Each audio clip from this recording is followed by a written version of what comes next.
மனமே செவிகொடு. பொன்னோ பொருளோ விரும்பாதே, பொன்னான வாழ்வை இழந்திடுவாய். ஆஸ்தியை தேடி வீணாக ஓடாதே, அபிஷேகத்தை நீ மறந்துடுவாய். லஞ்சம் வாங்காதே, தஞ்சம் பரத்தில் கிடைக்காது. கல்லை எடுக்கும் முன் உன் கையில் இருக்கும் கரையை பார். நடிப்பிற்காய் இருப்பவன் உன் நண்பன் அல்ல, நீ நட்பை மறப்பதும் நல்லதல்ல. காற்றை காண முடியாது, ஆதலால் காற்றை வேண்டாம் என்று சொல்ல முடியுமா? கர்த்தரை காண முடியாது என நினைத்து அவரை வேண்டாம் என்று சொல்லாதே. காற்று இல்லா உலகம் கர்த்தரில்லா உலகம். அலையில்லா கடலேது, கர்த்தரில்லா வாழ்வேது. பரிசுத்தமும் உள்ள வாழ்க்கையே பரலோகம் செல்லும் வாழ்க்கை. கடலில் உள்ளது உப்பு, கர்த்தரில்லாதவரிடம் உள்ளது தப்பு.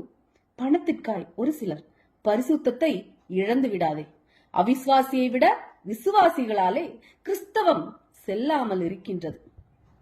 உன்னை நீயே காத்துக்கொள்ள தேவனுக்கு ஊழியம் செய். இயேசு என்று பெயரளவில் சொல்லி வாழ்வதை விட நீ இயேசுவுக்குள் வாழ்வதே உத்தமம். இயேசுவின் அபிஷேகத்தை சொல்லிட என்னையே வழியாக அமைத்து நுழைந்திடுவேன், இல்லையேல் அழிந்திடுவேன். என் தேசத்தில் எழுப்புதலை தாரும், இல்லையேல் என்னை எடுத்துக்கொள்ளும். கோபத்தை சாபமாக வெளிப்படுத்தாதே. பாசமுள்ள தேவனே, உன் வேஷத்தால் மாசுபடுத்தாதே. உனக்குள் இருக்கும் இரும்பு போன்ற ஆசைகளை வெறுத்துவிடு. அப்பொழுது தான் நீ உயரே செல்லும் போது பூமி என்னும் காந்தம் உன்னை இழுக்காது. நண்பா, உன்மேல் மரண வாசனை வீச நீயே ஏன் வகை தேடுகின்றாய்? என்னை நான் வெறுக்கின்றேன் என்று சொல்லாதே. உன்னை நீ வெறுத்தால் எப்படி அயலானை நேசிப்பாய்? மரித்த சடலத்தை கைகால் தெரியும்படி புதைத்தால் நாற்றம் கொண்டு புழுக்கள் பூத்துவிடும். உலக ஆசைகளுக்கு மறித்து சரியாக ஆவிக்குள்ளாக புதைக்கவில்லை என்று சொன்னையாகில் உன் ஆவிக்குரிய வாழ்வும் நாற்றம் கொண்டு பாவமான புழுக்கள் உன்னில் பெருகிவிடும். என்னை என்பதை விட எனக்குள் இருக்கும் உலக ஆசைகளை வெறுக்கின்றேன் என்று சொல்.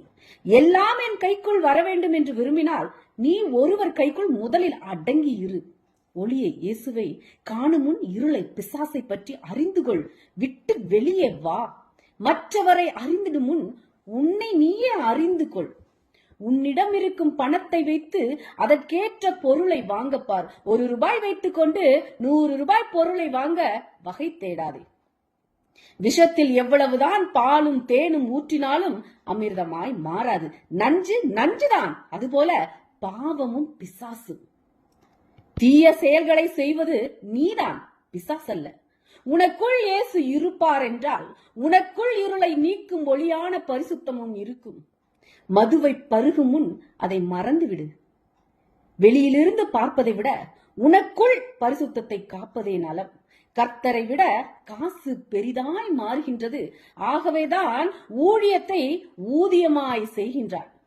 பரலோகம் செல்வதே உன் குறிக்கோளாக மாறட்டும். ஊதியத்திற்காய் தேவ ஊழியம் செய்யாதே. உனக்குள் இருக்கும் கொஞ்சம் குறைய ரட்சிப்பும் இழந்துடுவாய். நீயாக வாழ ஆசைப்படு. மற்றவர் பார்வைக்கு பெயரளவில் ஜெபிப்பதை விட தனி அறையில் உன்னை நீ மறைத்து ஜெபிப்பதே முக்கியம். ஊழியம் ஊழியம் என்று சொல்லி தேவன் மீது பழி போட்டு ஓடாதே. அழைத்தவர் உண்மைதான், அதனால் உன் ஜெப நேரத்தையும் குடும்பத்தையும் மறந்து விடாதே. பயிற்சி பெறாதவன் எப்படி போரில் வெல்ல முடியும்? கற்றுக்கொள்ள ஆசைப்படு. பிறகு காகம் போல் ஆசைப்படாதே. உலகம் உன்னை காணும் முன் உன்னை முதலில் காணும். உலகம் அறிந்த உன்னை பரலோகம் அறிந்திட நடந்து கொள். ஆமென். மனமே செவிகொடு.